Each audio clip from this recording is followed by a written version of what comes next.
Got this accelerator clearance fixed. Just had to cut just a tiny bit of the hole out a little further, but now it doesn't rub. And we've got this top half in good spot, so now the rod doesn't hit the valve cover, and we got full throttle available.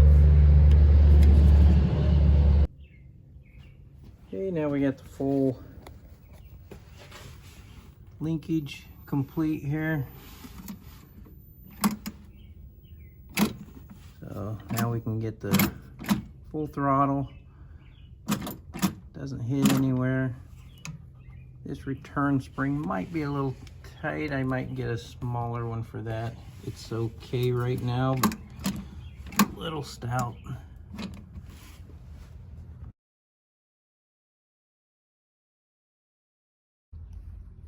I'll start working on cleaning up this instrument bracket.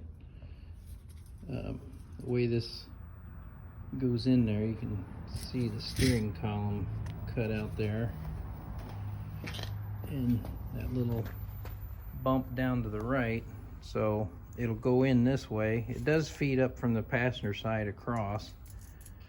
So the way this works is you mount the instruments to the back, and then once you get it in position, this piece here will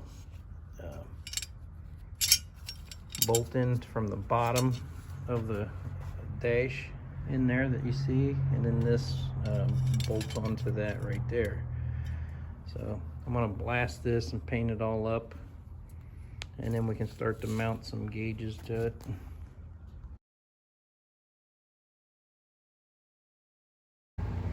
So for the foot pump on the window washer, found this on eBay, this old Ford foot pump system. And what I'm most interested in, you know, on the old one I had to cut this piece out of there. There's no way to get it out. So I'm most interested in this, but as I looked, I was quite surprised that this Ford, this old part is very flexible, and the rubber's great. I bought an extra foot pump because I assumed this one was going to be bad, but now that I look at this, I think I can take my cutoff saw and I'm going to just cut this radius out of here so that I can take the pump and this piece here, and then this is what come out of the Kaiser Darrin. This is just a bezel that goes around this outside. You can't pump any further than that anyways, so that's the same pumping distance down to this surface here. So I think I can take this and put it with this in the car, and it'll look correct. And of course I'll sand all this red paint off of here, and so that's the next goal, is to cut this part of the assembly off. I don't need any of that. Okay, got that cut off of that old Ford pump, and now this will fit down in the ring that goes in that Kaiser Darrin, and I'll go blast all this off and paint this ring black, and then I can use the same mounting and at least get this in the car. I don't have the tube and the bag yet, but I can get those later. But this will at least let me get the carpet kind of nailed down in that corner of the car.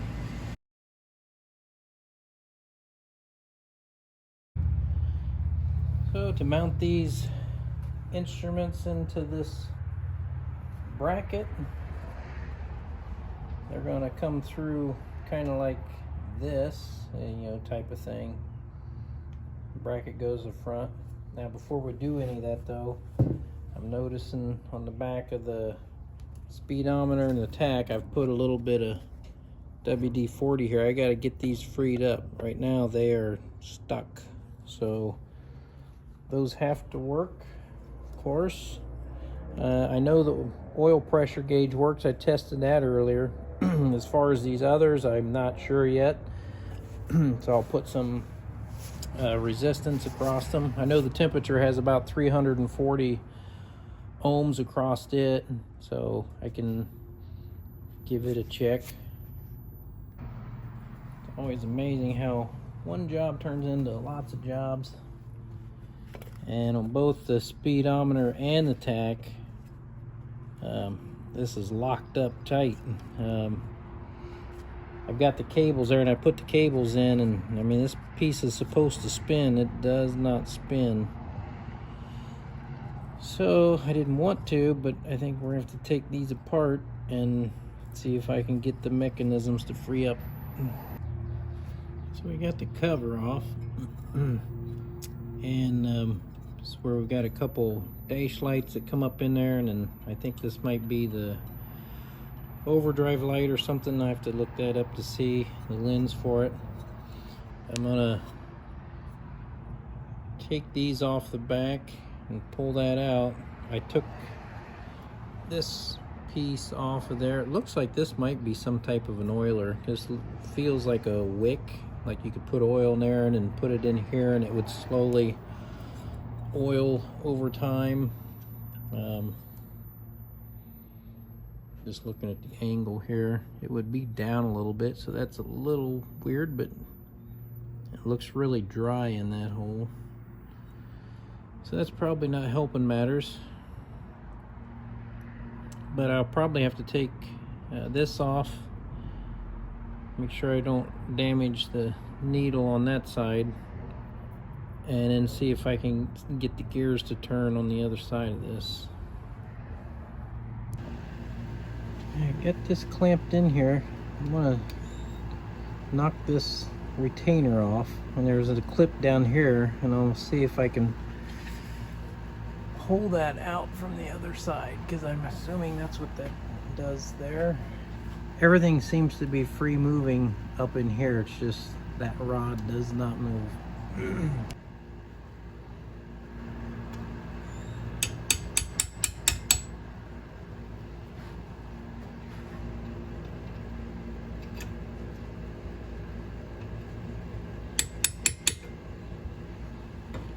Spin it around.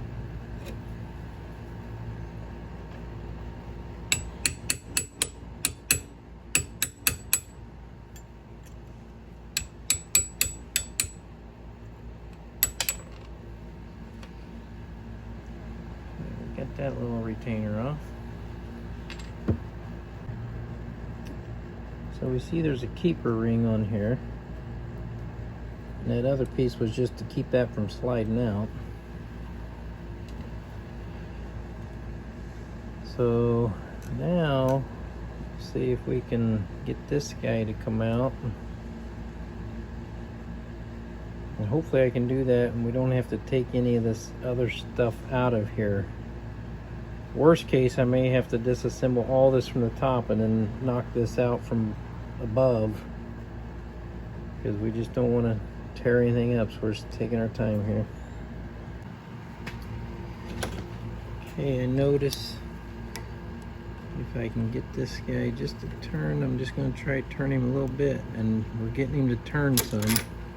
And I notice that it spins. I don't know how this thing works, other than it looks like it's spinning this outer metal up here.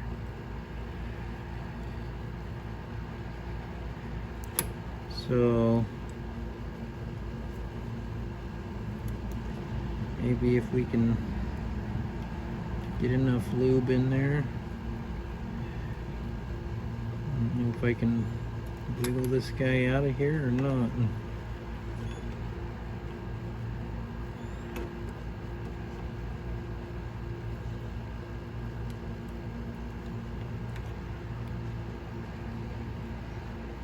Maybe not, but if I can get enough lube and cleaner down in there, I might be able to loosen it up. Okay, we're making some progress, starting to spin more freely now. Got contact cleaner, got all the gunk out of there, and now it's starting to move. Okay, I've got it really free. You can see the shaft is back in there. I've got some of this long-lasting WD gel lube. And I'm gonna put some on that shaft down in there that was hung up. Let that soak in there a little bit. And we can see now it's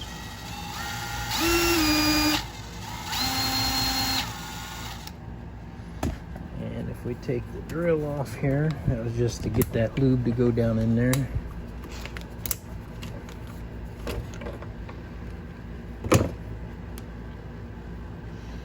Now with that off, we can see it spins very freely now. So that's great. Now we'll go put that back together. While I got that off, I'll clean the glass so that this gauge looks super clean before I put it back together. Okay, we got the speedometer all put back together now, and I can spin it pretty easy with my finger now. You can see it moves. So got it all cleaned up on glass on the inside. Now we'll go work on the RPM gauge. Okay, same deal. Finally got the RPM gauge. Spins really free now with my finger, so just put it back together. Okay, got the RPM gauge all cleaned up. Spin it with my fingers now. Looks much better. Works great. Okay, all the gauges are cleaned up now. So next video, I'll start to mount those into the frame here.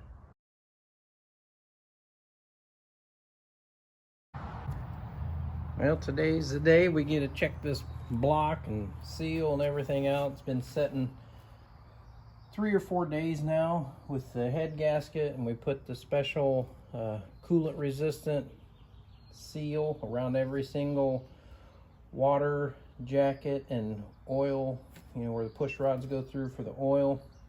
Just a tiny thin film. I didn't see a lot of it squirt out around the edges or anything, so I think we were, you know, pretty minimalistic with the amount we put on there. So since the engine's tipped back, I'm gonna let a little bit in at a time and just wait and see if I hear anything, because right now the block is somewhat full to the back, and I'm gonna slowly work my way up through putting fluid in here, which will start to fill the head up, and we'll see if we get any leaks as we work our way forward. So I'm just going to put in a little bit at a time here, maybe like not even a half of a quart or something like that. Whoops. These things, I wish there was, maybe I'm doing something wrong in there that doesn't like snap in place. So I don't know if there's some keeper that holds that or what. And it's sorry for the road noise, live pretty close to a highway. So put the first amount in, and I don't hear anything dripping right now. That's a good sign. And the oil pan is empty. And I've got the oil plug off, so if anything wants to drain out. So we'll hit this again with about the same amount. Just trying to put like a half a quart in at a time.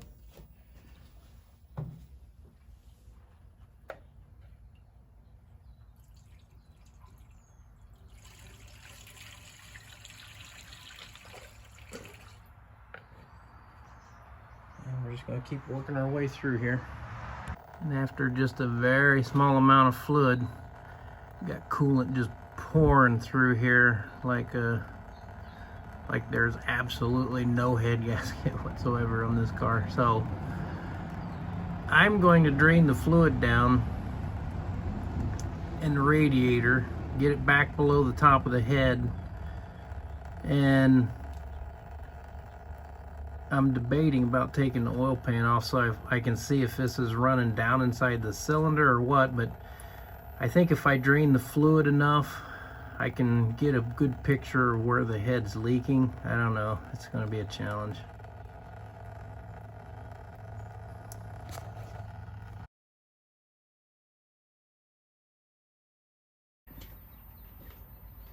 Pull this head out, see if I can get it to release. A couple little pry points here.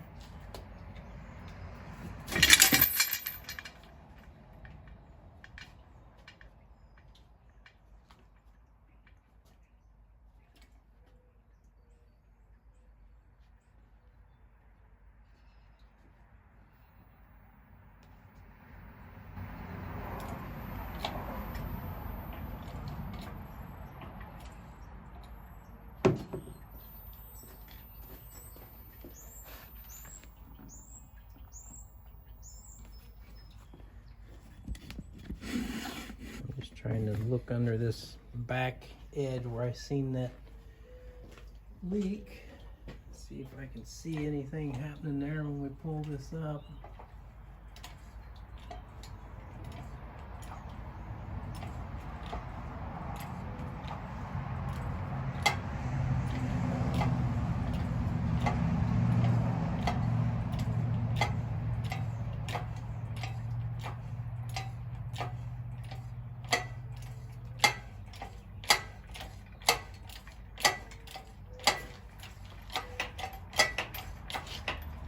Clear the car there. I'm going to look carefully at this head gasket, and you can see the gray. Yeah, that was part of the coolant resistant fluid I put in there, or sealant around all the holes, but I can't see a spot anywhere we didn't get a seal. And we'll look on the head right there, because underneath the block in this area here is where I'm getting coolant down there. But I see a passage under here. I think maybe it's under the exhaust that's getting coolant in there. So I think we had a really good head gasket seal this time. I don't see any issues. You go check that spot right there on the head. It's on the rear. Yeah, I mean, everything's sealed super solid. You can see remnants of fiber everywhere on the head gaskets. I mean, we got a great seal. Okay, this time I took the head off carefully, and